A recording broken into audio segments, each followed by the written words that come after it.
भक्ति करे पाखंड से दूरी। दोस्तों, भक्ति की बात करें तो भक्ति करने का सुअवसर केवल और केवल मनुष्य योनि को प्राप्त है। अन्यथा लाखों की तादाद में इस धरती पर विभिन्न प्रकार की योनियां उपलब्ध हैं, पर ये पावन कार्य मनुष्य ही के हिस्से में निहित है।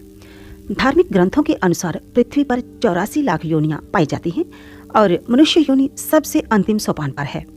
पौराणिक कथाओं के अनुसार मनुष्य योनि में आकर ही भक्ति पथ पर चलते हुए ईश्वर को भी पाया जा सकता है।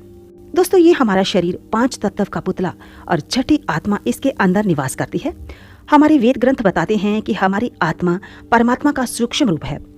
ईश्वर एक शाश्वत परम सत्ता है जो हर जगह मौजूद है। तभी तो कहा गया है, ईशावास्यमिदं सर्वम यत्किंच जगत्या जगत, अर्थात ईश्वर इस जग के कण कण में विद्यमान है और इसे पाया जा सकता है। दोस्तों, भक्ति एक अवस्था का नाम है जिसमें मनुष्य अपने इष्ट के प्रति इतना समर्पित, नम्र, सहनशील तथा प्रेमी दीवाने की तरह हर पल तत्पर रहता है। पर जहाँ तक भक्ति और पाखंड का सवाल है, ये दोनों चीजें आपस में मेल नहीं खाती हैं। हमारा विषय बता रहा है भक्ति करे पाखंड से दूरी।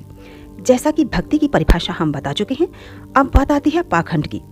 दोस्तों, दूसरों को धोखा देने के लिए भक्ति या उपासना का ढोंग रचने वाला, वेदाचार का खंडन या निंदा करने वाला, जो वेदाचार को नहीं मानता, जो सदा अवैधिक कार्य करता है, पाखंडी कहलाता है। दोस्तों, आए दिन हम रोज पढ़ते भी हैं और सुनते भी हैं, जो लोग भक्ति को पाखंड से जोड़ते हैं वे ईश्वर की दया का पात्र कभी नहीं बन सकते। यदि भक्ति किसी निजी स्वार्थ को आगे रखकर कर रहे हैं तो इसे हम भक्ति नहीं, सौदेबाजी का नाम दे सकते हैं। दोस्तों, निस्वार्थ रूप से भक्ति का लाभ उठाना खरा सौदा कहलाता है।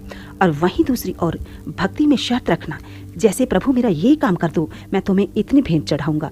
अरे ये तो घाटे का सौदा हो गया, क्योंकि ईश्वर किसी धन दौलत या माया का मोहताज नहीं होता। ये सब को देने वाला है और हम मूर्ख इसके आगे शर्त रख देते हैं। दोस्तों, ईश्वर हमारी हर गतिविधि को देख ही नहीं रहा, बल्कि उसको नोट भी कर रहा है। दोस्तों, संत कबीरदास जी ने अपनी वाणी में लिखा है, माला तो कर्मे फिरै, जीभ फिरै मुख माही, मनवा तो दसों दिशा, ये तो सुमिरन नाही। अर्थात एक भक्त भक्ति कर रहा है, यानी माला जप रहा है, परंतु उसका मन इधर उधर भटक रहा है। जिस मन को भक्ति के समय ईश्वर में लीन होना चाहिए था, वो तो माया के पीछे भाग रहा है। ये भी भक्ति में उचित नहीं है। इसी संदर्भ में संत कबीरदास जी समझाते हैं, माला फेरत जग मुआ, फिरा न मन का फेर, कर का मन का छांडी के, मन का मन का फेर। अर्थात माला जपने का सिलसिला चलता आ रहा है, ये तब तक फायदा होने वाला नहीं जब तक हाथ का मन का नहीं, बल्कि मन का, अर्थात मन को काबू करने की बात हो रही है। दोस्तों, जिसने अपने मन को काबू कर लिया वो तो विश्व विजयी है। हमारे मन में ही विभिन्न प्रकार की वासनाओं और लालसाओं की तरंगें उठती हैं। उन पर प्रभु नाम रूपी जाप का छिड़काव करके उनको अपने वश में करना ही भक्ति है। दोस्तों, भक्ति ईश्वर और भक्त के प्रेम के अटूट बंधन का नाम है। यदि हमें ईश्वर से सच्चा प्रेम है तो फिर हम ईश्वर के बंदों से भी प्रेम करना सीखें। समाज के विरुद्ध धूर्तापूर्ण व्यवहार का परित्याग करें। छल कपट और दिखावटी उपासना का ढोंग ना करें।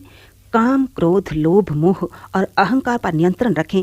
तब जाकर सही मायनों में भक्ति से पाखंड की दूरी निश्चित है।